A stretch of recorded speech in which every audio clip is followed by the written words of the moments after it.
Now you know. Ooh. Yeah. Big B kicks back with a frothy brew. Texas tea hops in with her tasting crew. Lil L's got notes pulling flavors through. Stiff C cracks jokes about the hops taboo. We sip, we swirl at the damn bar, staying true. Hop heads unite, yeah, the foams break through.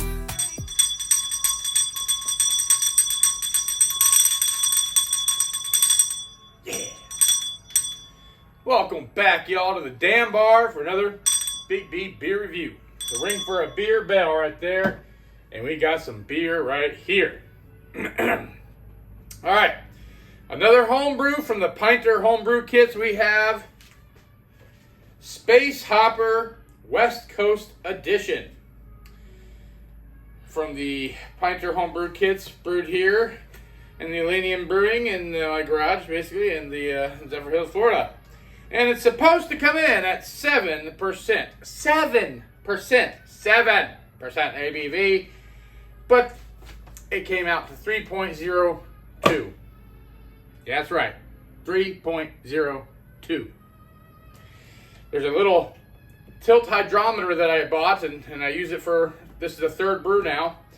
And the first Space Hopper, the original one, also fell short. Big time. It was supposed to be, I think, 7% as well. This is supposed to be 7% too. 3%. I'll put the OG, which is the original gravity, and put that picture up there. As you can see, it was started off pretty low. It wasn't a very high number, I mean, for something that's supposed to be 7%. If I'm not mistaken, if you do the math, if you subtract it from 1.000, that number plus, you know, you would get, it still wouldn't be 7%. But this is the final gravity. It was 1.008, subtract 1.031 or whatever, and that, yeah. And then you times it by 131.25. Very disappointing. Just take that original number, take the original OG number, 1.031, subtract from 1.000, and times that by 131.25, and it's not even 7%. Very disappointing. Also, another fact, when I took this off of the dock, what usually is full of trub actually still had what looked like raw extract still. Like there was a lot of extract that was still not fermented. Therefore, I mean, because obviously when I went and dumped it out, it looked like syrup, looked like the extract. Very disappointing. Very disappointing.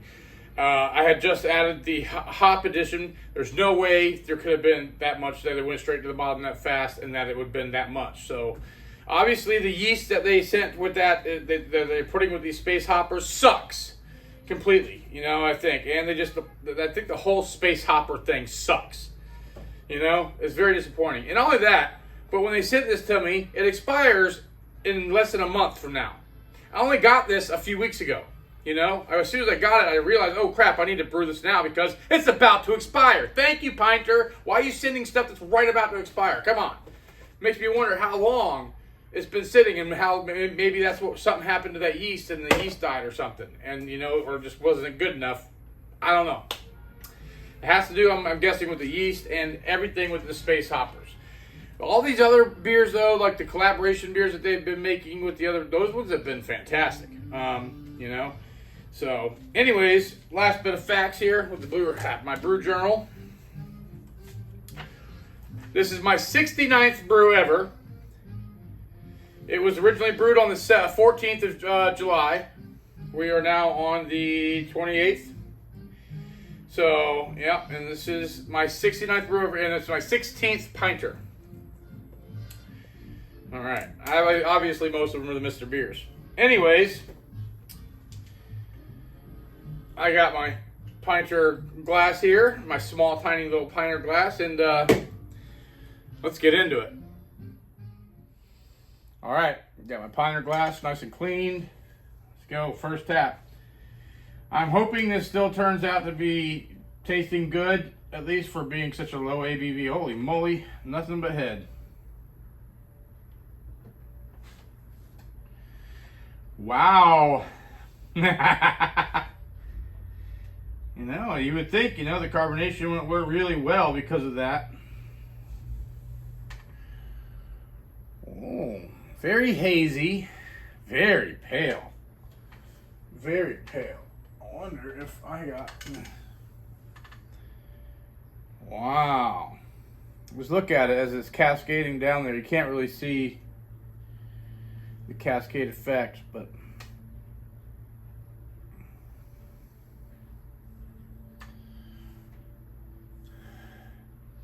it smells wonderful.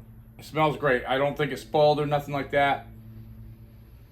Man, that smells like an IPA, but like a light, IPA. Nice and hoppy and malty. Let me get a nip of the head because there's plenty of it.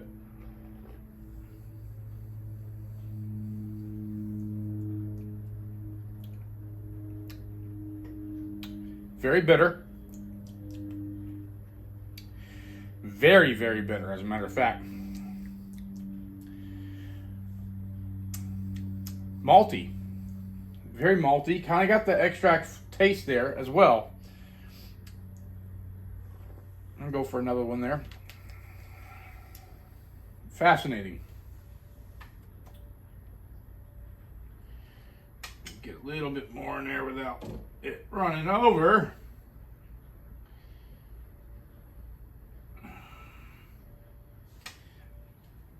If you ever own one of these things, always remember to have a towel underneath it, because it drips constantly. Well, not constantly, but it does tend to drip a lot. And plus, after your first few pours and it kind of warms up a little, it'll have a stream that comes out about 5 seconds or so. You could push back on it, sometimes it helps to speed it up, give or take. But either way, like after you're done pouring, a few seconds later, there's always a stream. So, I mean, look at that. Yeah. Take a look. There she is in all its glory.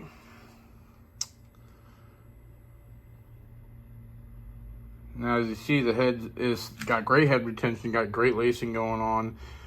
It's gotten to be big, bubbly, spongy looking head. Okay.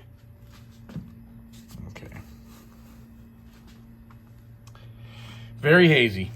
Ain't no doubt about it. As you can see, it's fresh, fresh, fresh. You damn right it is. Fresh made beer. I love it.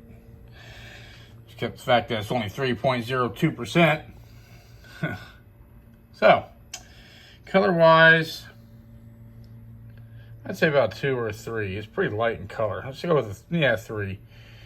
That's where the camera angle maybe even makes it look like a 4, but I'd go a little lighter. So, all right, y'all know what time it is. Crack them open, pour them up. Let's get to drinking. Alrighty, I freshened it up there, so nothing to it but to do it. Salud.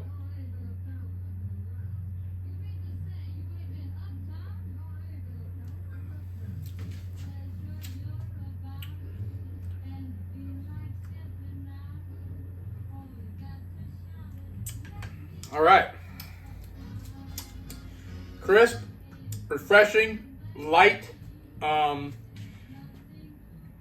It's just it's okay. It's kind of watery. Go figure. It's got a nice bitterness to it though. It tastes like it tastes like it did ferment all the way. But there's no, I don't know. I think there's no sweetness or nothing to it. It tastes like a great IPA, just a low ABV IPA. And that's where the wateriness comes in. This is kind of crushable. I'm thinking I might be able to drink through all this real fast and maybe catch a little buzz off it, huh?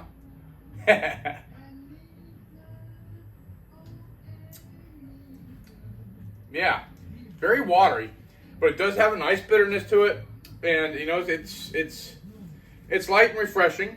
So it's still a successful beer. Still will be drank. Kind of wish it would be that 7% that it advertises and that I thought I paid for. But it is what it is. I still have plenty more that I'm going to be brewing through these, including that Trooper Edition one. I'm going to be doing that. And so far, a lot of those, I imagine, are going to come in well. The Sycamore American Wheat Ale, if you watch that video, I also use a tilt hydrometer, and that sucker came in above what it was supposed to be. It was supposed to be like 5 or something. It came in at like 6%. That's awesome. Both of the Space Hoppers, no. Yeah. Food-wise with this, It's light, it's refreshing. I think it would go great with something like, let's say, something light and refreshing, like a tuna salad or something. Or a tuna fish salad sandwich, you know? Yeah, there you go. Tuna salad sandwich. And, or salad. Just regular salad. So, on to the internets.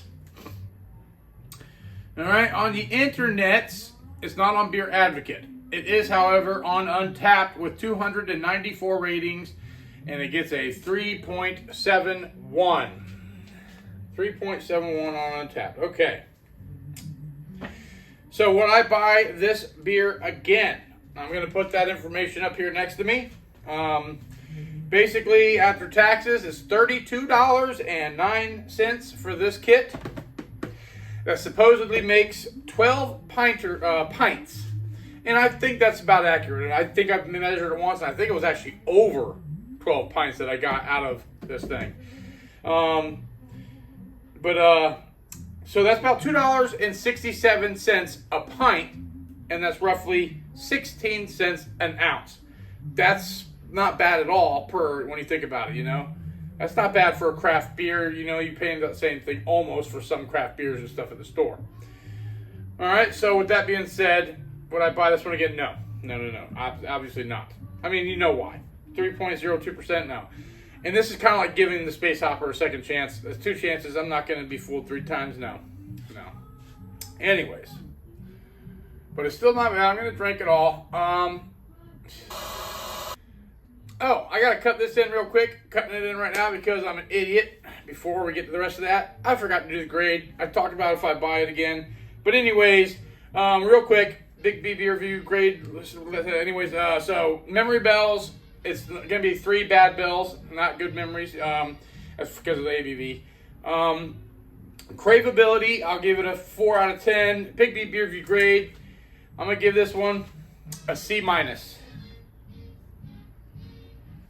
Big B beer review grade, a C-. So I got to throw that in right now because I forgot to do it. But anyways, back to the show. I recommend y'all try it maybe to see if y'all get better results, especially if you have a way to measure the gravity to determine the alcohol content. So, have y'all had this brew before? And have you been able to measure the gravity and determine the alcohol content and it actually came out to what it's supposed to be or close to it? Let me know in the comments below. What did I do wrong? I mean, I followed the steps exactly. It was maybe a little warm when I pitched the yeast, but it wasn't like super warm. The temperature was in that picture. I think it was like 80 something degrees. But the water was left in the garage. I forgot to put it in the fridge. And it says room temperature water you want anyways. But I should have put it inside the house and not in the garage. But I've done that many times before and I've never had any problems. I do it all the time with the Mr. Beers. I do it all the time with the Pinters, like that Sycamore wheat, that same temperature water. You know, so I really don't think that had an effect. I think it's something to do with the actual Pinter kits themselves, not the collaboration ones that they do, but the ones that they created themselves suck, you know. The ones that they're doing in collaboration with other real brewers and breweries, I think those have been coming out the best. We'll see, you know. I think all the other ones I have are collaboration ones. So, anyways, let me know in the comments below if y'all have had this brew and if you made it and what you guys think of it. I don't think it's a bad one. It does taste delicious. I'm just disappointed by the ABV. So, I hope y'all have enjoyed watching this as much as I have enjoyed drinking it. If so, please remember to hit that thumbs up button. Remember to share with your friends, especially if you guys are brewing on the Pinters or if you're just interested in beer and home brewing, you know, watch all my homebrew videos. Make sure you don't miss out on those by subscribing. It really helps the channel out big time, and it doesn't even cost anything. It's completely free. And that way you'll get a notification there that says, hey, there's a new video coming out. I usually been, the last year or so, it's every Friday, Saturday, and Sundays that I usually post my videos. And also, at the end of every year during Christmas time, I always usually do a Christmas Advent calendar. So that's like posting a beer a day for 24 days leading up to Christmas. So, and I usually try to, one year I did 2 Advent calendars. I don't know if I'm going to do one this year. We'll see. Let me know in the comments below if you guys think I should or not. Anyways, I hope to see y'all here at the Dan Bar for the next one. Till next time, salute and happy days.